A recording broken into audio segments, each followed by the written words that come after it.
Hijrah mulai malam ini. Hijrah di sini adalah kita tentukan perubahan dari diri kita. Bukan karena reformasi, bukan karena sejarah yang setiap tahunnya dibicarakan dari podium ke podium, tapi tidak ada perubahan dari diri kita. Dari masjid ke masjid, semua ustadz bicara hijrah, tapi diri kita tidak pernah mau hijrah. Mulai keluar dari majelis taklim ini, bubar nanti malam, besok pagi. Kalau kita subuh, kemarin tidak subuh, berarti kita sudah hijrah. Alhamdulillah. Musola yang sepi, tahu-tahu besok ramai, itu hijrah. Masjid yang sepi, jauh dari jamaah karena ada acara ini, kita bicara hijrah. Tahu-tahu besok jamaah penuh. Ini adalah manfaat makna dari hijrah yang sebenarnya. Insya Allah. Bicara pemuda adalah bicara pendidikan. Karena kalau tidak bicara pendidikan, kita tidak bisa bicara banyak tentang masalah pemuda. Suatu hari ketika tanggal 28, tepatnya bulan Oktober 1928, ketika pidato Soekarno, dia pernah bicara melalui kalimatnya, serahkan 10 pemuda akan kugoncangkan dunia. Maksudnya apa? Bahwa dengan pemuda negara ini akan bisa mengikuti estafet zaman. Tetapi ingat, pemuda harus diberikan pendidikan. Tapi ingat, pendidikan di Indonesia yang paling tua adalah pondok pesantren. Pondok pesantren adalah pendidikan yang paling tua di Indonesia. Makanya banyak yang meninggalkan pesantren, banyak yang kualat. Orang tua sekarang sudah jauh memperhatikan perkembangan anaknya. 5 kesalahan orang tua malam ini saya akan bicarakan. Jangan kita selama ini nyalahin anak-anak kita. Anak kita pulang kagak pindah-pindah, itu ikro'nya dari 2 tahun baru ikro 3, orang tua ngomel. Betul?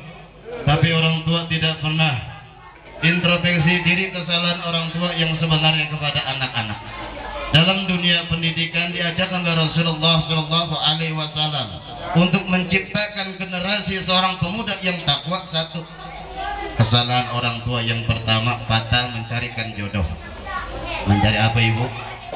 Mencarikan jodoh. Lihat, 5 tahun ke belakang, 10 tahun yang silam, orang tua kalau sudah punya anak perempuan agak gede, kira-kira 17 tahun misalnya, kira-kira sudah maju kepada sekolah menengah atas, khawatir orang tua. Orang tua bingung kalau anaknya itu pergi dengan siapa, mau ke dengan orang yang kenal. Di Batam ini Allahu Akbar, wa inna lillahi wa inna ilaihi rajiun mungkin. Anaknya malam Valentine pergi ke Nagoya, pulang jam 1. Apa orang tuanya cemas? Kagak. Yang penting pulang ngebawa rokok 2 bungkus. Martabak 2 layang, orang tua aman. Yang penting yang ngebawa pakai motor Satria. Paham? Nah, ini orang tua yang pertama. Ibu, zaman dulu orang tua khawatir jika sudah memiliki anak gadis yang dewasa. Ya, takut. Ketika ada anak yang main mau ngelamar, ditanya apa yang ditanya pertama? Tentang agamanya. Kamu ngaji sudah juz berapa? Ngaji di kiai mana? Kamu sudah sholat maghrib datang ke sini? Itu yang ditanyakan. Kekhawatiran orang tua zaman dulu mencetak mantuk yang bertakwa. Zaman sekarang yang tanya, kamu anak siapa? Kerjaan di mana, gajinya, UMR-nya berapa sekarang di sana? Itu yang ditanyain. Terus kamu sudah sarjana? Hah? Ketika pondok pesantren yang disebut cuma pondok pesantren di Lirboyo, Pak, gak bangga. Orang Batam, Bayora itu gak bangga, ya? Paling jadi imam masjid. Nah begitu, ya. Ketika datang punya mantu, ya, lulusan S2, S3, S-teler, ya. Nah, nggak dipikirin keimanannya pokok atau tidak, akidahnya lurus atau tidak. Ini masalah yang pertama. Mencarikan jodoh sudah salah. Mencarikan jodoh sudah salah, Pak. Yang kedua, nih kesalahan yang kedua, catat, ya. Kesalahan orang tua terhadap anaknya wajar zaman sekarang. Cara membuatnya harus baca bismillah dan doa, ya, apalagi baca selawat Nabi. Ada yang begitu di sini? Hah? semuanya begitu. Ya, assalamualaikum dulu dalam Quratul Uyun kan begitu. Ya, baca Quratul Uyun, Bu.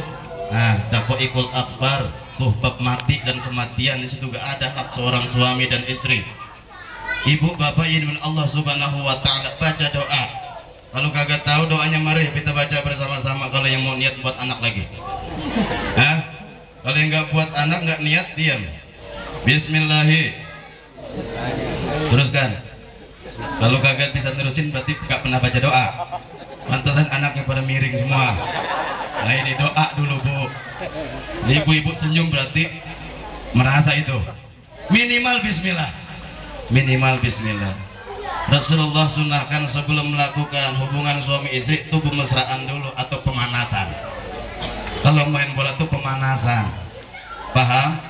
Nah, kan kalau main bola itu sih Titus Bonai, Petri, Wanggai, itu kan pemanasan dulu di pinggir lapangan.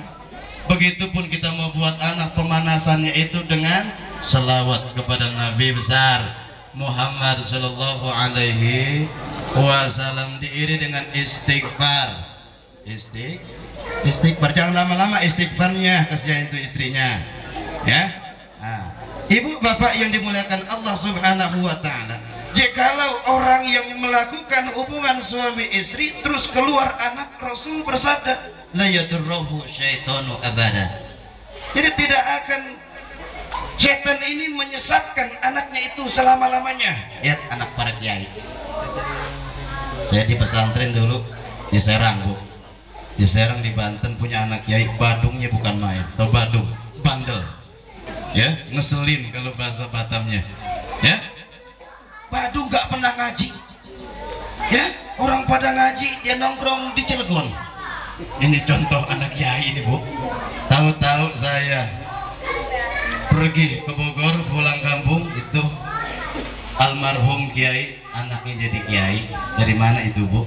Nah ini contoh kecil ya. Karena kiai sebagai orang tua, dia tahu bagaimana harus yang dilakukan. Ini yang kedua, pesan orang tua. Ketika kita membuat adonan, tentukan adonannya harus bagus cetakannya, betul, Bu? Begitupun membuat anak harus bagus cetakannya. Malamnya pun harus bagus, jangan asal malam. Nah, asal malam. Buat anak seperti nonton bola, gimana itu? Ya, malam Jumat, Bu ya, malam Jumat, habis taraweh, ya.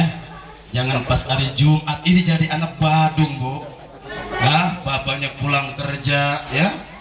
Jumat kagak, ya.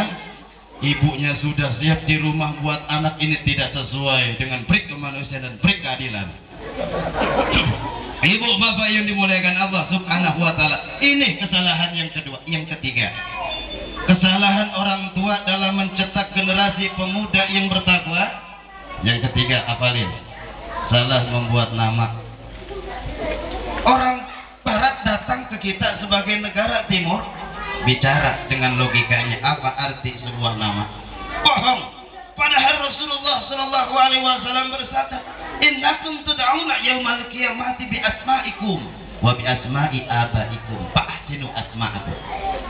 Sungguhnya kelak nanti ketika di hari kiamat dibangkitkan, kalian akan dipanggil sesuai dengan namanya masing-masing dan nama bapak-bapak kalian. Fahsinu asma'